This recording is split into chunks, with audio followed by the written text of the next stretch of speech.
Merci, Monsieur le Président. Et toutes mes excuses à Clara pour n'avoir entendu qu'un tout petit bout de son propos du fait d'être arrivé en retard.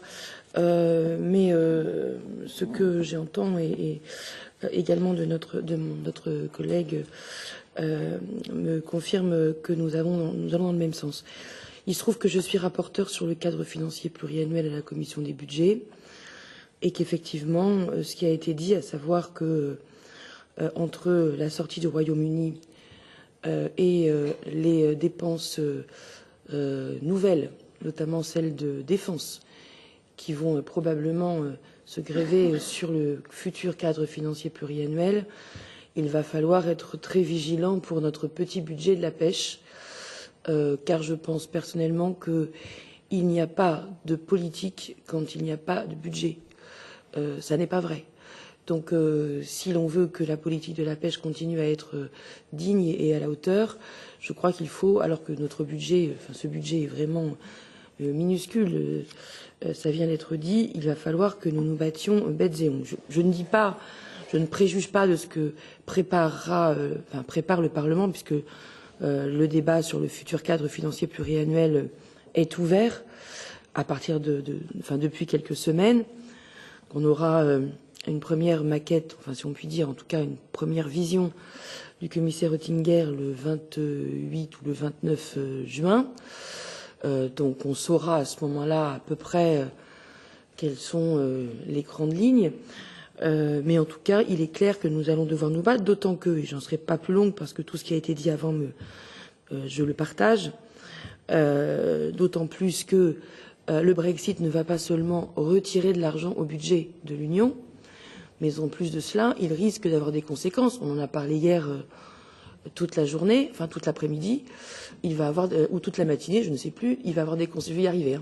Il va avoir des conséquences probablement sur nos activités et dans la plupart des pays de l'Union européenne, mis à part peut-être, j'allais dire sauf la Méditerranée, mais j'ai oublié la fin du débat avec nos amis britanniques.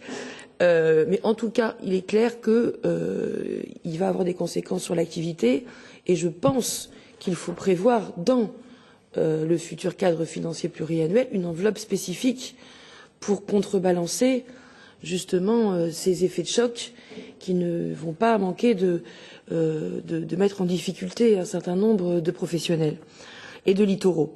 Deuxième point sur lequel je voudrais insister, c'est celui du débarquement. Pourquoi? Parce que je pense que ce point n'est pas, cette disposition de la politique commune des pêches va devoir à un moment donné ou à un autre être évaluée, et que je pense que quand elle sera évaluée, on s'apercevra qu'il y a encore du travail et que probablement nous n'avons pas fait ce qu'il fallait. Et notamment, en tout cas c'est mon point de vue, nous n'avons pas suffisamment mis les moyens, ni en matière de recherche, ni en matière d'équipement, pour ce qui concerne la sélectivité des engins de pêche. Et que donc, en tout cas c'est mon point de vue, je pense qu'à ce moment-là, nous aurons un plan, d'ailleurs j'ai écrit en ce sens au commissaire Vella, nous aurons un plan sélectivité à mettre en œuvre et que ceci a aussi un coût. Et enfin, je terminerai en disant que il faudra, alors après je partage ce qui a été dit sur le contrôle, collecte des données, tout ça, je partage tout à fait.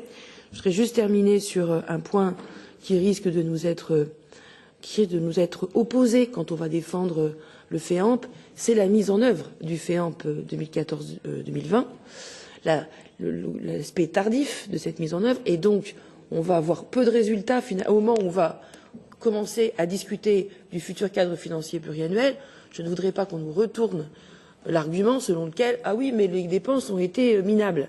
Non, parce que si la mise en œuvre a été si tardive, c'est la faute, je dirais, c'est pas la faute ni des territoires, ni des professionnels, ni des chercheurs, c'est la faute de l'absence de mise en œuvre. Je ne dirais pas si cela provient des États membres ou de la Commission, parce que c'est un mystère pour moi, mais en tout cas, ce qui est sûr, c'est que les programmes opérationnels ont été mis en place très tardivement et la mise en œuvre du FEAMP a été très tardive. Donc, de grâce, qu'on ne nous oppose pas cet argument pour justifier une quelconque coupe sur le futur budget de la pêche. Merci.